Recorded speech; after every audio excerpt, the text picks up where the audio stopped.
Hey everyone, welcome to another installment of Harry Potter Theory. Now, lately I've made quite a few videos where I've ranked the witches and wizards of the Harry Potter universe by power. These lists included alumni from Hogwarts Houses, Aurors, Order of the Phoenix members, and even Death Eaters. No one witch or wizard made it into every video, but there were a few that ended up on a couple of the lists. For example, Mad Eye Moody made it to both the top 5 Aurors list and top 5 Order of the Phoenix members list. As power rankings are largely subjective, many of these videos were subject to some controversy, as every Harry Potter fan undoubtedly feels differently about which witches and wizards are more powerful than others. One comparison that I noticed was discussed quite a lot in the comments across multiple videos was Hogwarts Potions Professor Severus Snape versus Hogwarts Transfiguration Professor Minerva McGonagall. Now, the first thing that should be mentioned is that both Snape and McGonagall are substantially more powerful than the average witch or wizard. They're each at the top of their game in their respective disciplines, and both hold a level of power that is unlikely to be achieved by the vast majority of the wizard population. So they're immensely powerful, but one has got to be more powerful. And in this video, I'm going to be answering the question, who is more powerful, McGonagall or Snape? To better compare them, let's take a brief dive into each of their histories and see if we can pick up any clues along the way.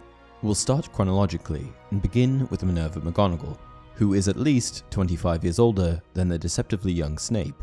Minerva McGonagall's exact birth year is unconfirmed, largely due to a blunder in the Fantastic Beasts film that showed a 20-something McGonagall teaching at Hogwarts in the 1920s. However, fortunately, we know just about everything else about McGonagall. Minerva McGonagall, born to witch Isabel Ross, and Muggle Robert McGonagall, was a Scottish half-blood witch that hailed from Scotland. From a very young age, McGonagall began exhibiting signs of her magical abilities, doing things like summoning toys to herself and making the family cat do her bidding. For some witches and wizards, this can take some time, but for McGonagall, it was nearly instantaneous. For many years, Minerva's father had no idea that his wife, and Minerva's mother, was a witch. But because Minerva began showing signs of magic very early on, it became clear that she would have to come clean. When McGonagall became of age, like many other witches and wizards, she began attending Hogwarts School of Witchcraft and Wizardry. Upon starting at the school, she quickly set herself apart from her fellow peers, boasting an immediate innate magical proficiency for learning and performing magic. She was the shining light of the school during the time that she went there, and when it came time to test her abilities in the form of owls and newts, McGonagall achieved top grades. She was the most powerful student of her entire year, arguably the entire school, and she showed a particular affinity for Transfiguration, which is a particularly complex form of magic. When she had finally finished her studies, her future certainly looked bright, as her impressive performance at school meant that a job offer at the Ministry of Magic was sitting and waiting for her. After returning home for a brief period, McGonagall accepted the job at the Ministry in the Department of Magical Law Enforcement, and, similar to the time that she was in school, impressed everyone. Even though her job was going really well, McGonagall eventually decided that she wanted to be closer to home, which led to her application to Hogwarts School of Witchcraft and Wizardry. Almost instantly, McGonagall was offered a posting in the Transfiguration Department. McGonagall later becomes head of the Transfiguration Department, but at this time she was working under the existing department head, Albus Dumbledore. Given that Dumbledore is arguably one of the most powerful wizards to have ever lived, and that he himself is particularly skilled at Transfiguration, it must have really been a valuable experience for her to work underneath him, and I'm certain that it sharpened and harnessed her Transfiguration capabilities, bringing them to a new level altogether. Severus Snape, like McGonagall, grew up with one Muggle and one wizarding parent. On January 9th, 1960, Severus was born to witch Eileen Prince and Muggle Tobias Snape in the small Muggle town of Spinner's End.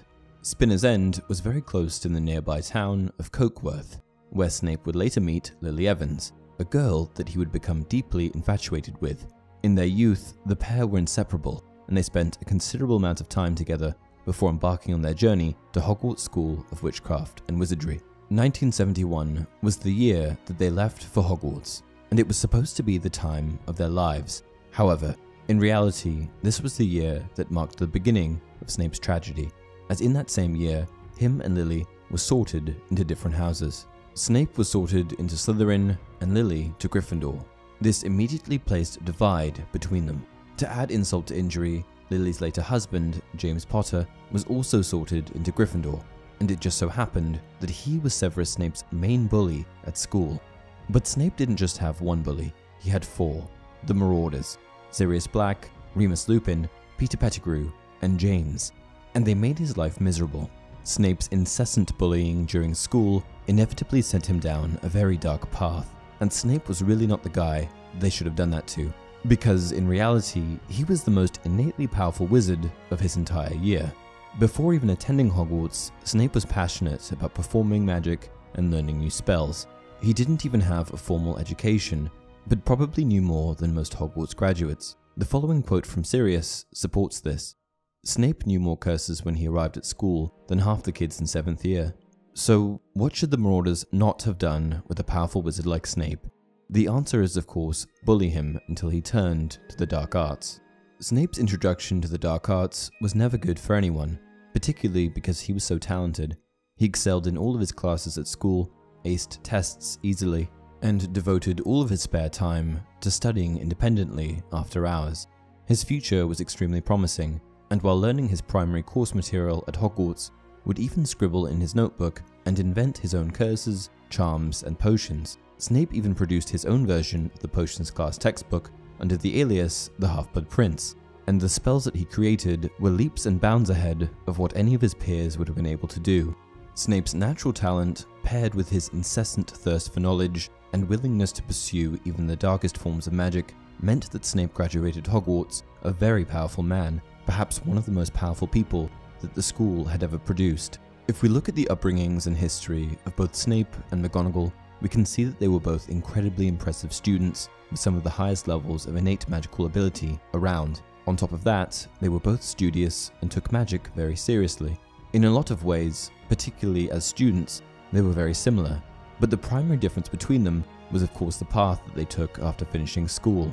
McGonagall left school and pursued a respected job at the Ministry with predictable hours and a great starting salary. Snape, on the other hand, left school still fueled with immense rage and a strong desire to enact his revenge on those who had wronged him. So, they're both massively talented, but who is the more powerful between them? In Harry Potter and the Deathly Hallows, we actually get to see Snape and McGonagall face off. The movie depicts it like a stalemate. It basically looks like neither of them are winning. Snape eventually retreats, which sort of gives the viewer the impression that he was losing, but in reality, he really wasn't. Snape was still acting as a double agent at this point in time, and barely anyone, including McGonagall, knew that Snape was actually one of the good guys. When McGonagall began attacking Snape, he fought back because if he didn't, it would have been very unusual, and he probably would have blown his cover. When she started attacking him, Snape fought back. However, he did so with only the exact amount of effort necessary, and not a touch more, because he never had any intention of defeating McGonagall. He just wanted to hold her off. A lot of people interpreted this as McGonagall beating Snape, but that just isn't the case. If we look at the fact that McGonagall was actively trying to defeat Snape, while Snape was just putting in the minimum amount of effort, it tells me that Snape is certainly the more powerful wizard. How much Snape is actually holding back is unclear, but if he had wanted to destroy her, I think he really could have. McGonagall was an accomplished witch with an extremely impressive knowledge of magic and many different skills under her belt. She was a powerful duelist, impressive potion maker, charms expert, transfiguration master, and even dabbled in the dark arts. However, I think that the only area of magic that McGonagall truly surpassed Snape in was transfiguration. It's not that McGonagall was weak, she was amazing, but Snape had a point to prove to the world. He was bullied, and this instilled a never-stop attitude in him, which meant that he was continually pushing the limits of his magical abilities. He was never content, and he constantly pushed the boundaries in order to become more and more powerful. Not only that, but Snape explored an entire other side of the magical spectrum that McGonagall only scratched the surface of. I truly think that, in terms of the power of modern-day witches and wizards, Snape would only be ranked after perhaps Dumbledore, Voldemort, and Grindelwald. He died at the tender age of 38, and if he had lived for another 77 years, matching the age of Dumbledore at his death, there's no telling what Severus Snape would have been able to achieve. And that's it for this video. What do you guys think? Who do you think is more powerful? Do you agree with me? Do you not? Who should I do this for next? Let me know down in the comment section below.